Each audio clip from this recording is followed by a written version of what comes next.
সারা দেশে হয়তো বিএনপির ভোট গুনলে আপনারা 3 কোটির মতো প্রায় হয়তো ভোট পেয়েছেন, কিন্তু জুলাই সনদ বাস্তবায়নের জন্য যে গণভোট দেওয়া হয়েছে 4 কোটির বেশি প্রায়। ইলেকশন কমিশন তো গণভোটের ভোটও কমায় ফেলছে 10-12 লাখ। এখন আমরা এই স্বাধীনতার যে ডিক্লারেশনটা হয়েছিল 1971 সালে 10 এপ্রিল, স্বাধীনতা ঘোষণা হয়েছিল 26 মার্চ। সেই প্রক্লেমেশন অফ ইন্ডিপেন্ডেন্টে বলা হয়েছিল সাম্য, মানবিক মর্যাদা, ন্যায় বিচারের কথা। 55 বছরও সবাই আমরা একমত এবং সবাই বক্তৃতা এবং বিশ্লেষণে বলেন যে আমাদের সেই স্বাধীনতার ঘোষণার আসল লক্ষ্য আজও আমরা অর্জন করতে পারিনি।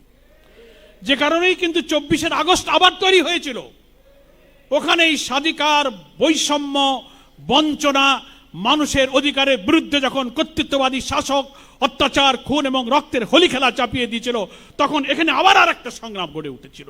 এই ভূখণ্ডেই হয়েছিল এবং এই সংগ্রামের বিজয়কে অনেকে বলেছেন this is our second independent, অনেকে এটাকে দ্বিতীয় স্বাধীনতা বলেছে। যারা এখন ক্ষমতায় এসেছেন, দেশ যারা শাসন করছেন, জুলাই এবং আগস্টের এই সংগ্রাম থেকে তাদেরকে এখন বেশি করে শিক্ষা নিতে হবে, আমাদেরও শিক্ষা নিতে হবে। ক্ষমতায় বসে যদি কেউ কর্তৃত্ববাদী শাসন চাপিয়ে দেন, সংখ্যাগরিষ্ঠতার জোরে মানুষের অধিকারকে টুটি চেপে হত্যা করতে থাকেন, সেখানেই কিন্তু ক্ষোভ বিদ্রোহের জন্ম নেয়। সেখানে কোনো মিলিটারি, কোনো পুলিশ, কোনো এজেন্সি, কোনো পরাশক্তি জনতার সে বিদ্রোহের আগুন যে থামাতে পারে না, জুলাইয়ের 24 অভ্যুত্থান তার সাক্ষী। এখনো সময় আছে। নতুন সরকারের পার্লামেন্টের প্রথম অধিবেশন শুরু হয়েছে। আমরা যে বার্তা পাচ্ছি সেটা জাতির জন্য সুখকর নয়। সহস্রাধিক শহীদের রক্ত দিয়ে 24-25 হাজার মানুষের রক্তাক্ত, আহত, ক্ষতবিক্ষত চোখের পানির বিনিময়ে আমরা যে জুলাই সনদ অর্জন করেছিলাম, বিদ্যমান রাষ্ট্র কাঠামো পরিবর্তন করে একটা নতুন বৈষম্যহীন সমাজ, যেখানে দুর্নীতি থাকবে না, দলীয়করণ থাকবে না, কর্তৃত্ববাদী শাসন থাকবে না। এখন ক্ষমতাসীন শাসকরা যেভাবে কথা বলছেন, তারা 180 ডিগ্রি এখন পেছনের দিকে রিটার্ন করে ফেলেছেন। তারা বলেন না আমরা এসব ব্যাপারে সমঝোতা হয়নি। এর আগে অনেক সম্মানিত আলোচকবৃন্দ বলেছেন জুলাই সনদে ফ্যাসিবাদ বিরোধী আন্দোলনের সংগ্রামে আমরা যারা ছিলাম সবাই তো আমরা স্বাক্ষর করেছি। এখন সেগুলোর সব বাস্তবায়ন হবে না। অঙ্গীকারের মধ্যে পরিষ্কার বলা আছে, স্বাক্ষরকারী দলগুলো আমরা অঙ্গীকার করেছিলাম জুলাই সনদের প্রত্যেকটি বিষয়কে পূর্ণরূপে আমরা বাস্তবায়ন করব। এখন নানান সংবিধানের অজুহাত, এটা নিয়ে সময় আমরা ব্যয় করব না, নেতৃবৃন্দ বক্তব্য রাখবেন। সংবিধানের অজুহাত দিতে লাগলে জাতি এখন হাসে। তখন পেছনের কথা, ইউনূস সাহেব কোন সংবিধান, পার্লামেন্ট কোন সংবিধান, আপনারা কোন সংবিধান, গণভোট কোন সংবিধান, কত প্রশ্ন ওঠে না।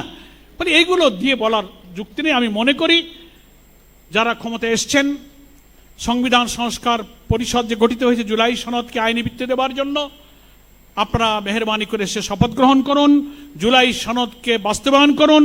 যে প্রেসিডেন্সিয়াল অর্ডারের ভিত্তিতে সংবিধান সংস্কার পরিষদ এবং সেখানে শপথ নেওয়ার কথা, সেই অঙ্গীকারগুলো পূর্ণ করে জাতিকে রাজনৈতিক সংকট থেকে আপনারা মুক্ত করুন। তা না হলে আপনি সংখ্যাগরিষ্ঠতার জ্বর যতই বলেন, সারা দেশে হয়তো বিএনপির ভোট গুনলে আপনারা 3 কোটির মতো প্রায় হয়তো ভোট পেয়েছেন, কিন্তু জুলাই সনদ বাস্তবায়নের জন্য যে গণভোট দেওয়া হয়েছে 4 কোটির বেশি প্রায়। ইলেকশন কমিশন তো গণভোটের ভোটও কমায় ফেলছে 10-12 লাখ। দেখছেন না শেষের দিকে? 4 কোটির বেশি ভোটে, গণভোটে জুলাই সনদের পক্ষে হা জয়যুক্ত হয়েছে। ফলে জুলাই সনদের পক্ষের জনমত আর গণভোট হিসাব যদি করেন, তাহলে জনগণ কিন্তু আপনাদের দিকে যে অভিপ্রায় ব্যক্ত করেছে তার চেয়ে জুলাই সনদের পক্ষে সর্বোচ্চ অভিপ্রায় ব্যক্ত করেছে। বাংলাদেশের সংবিধান অনুযায়ী will of the people is sovereign, জনগণের অভিপ্রায় হচ্ছে সর্বোচ্চ ক্ষমতার উৎস। ফলে 4 কোটি জনমতের কাছে 3 কোটি জনমত পরাজিত।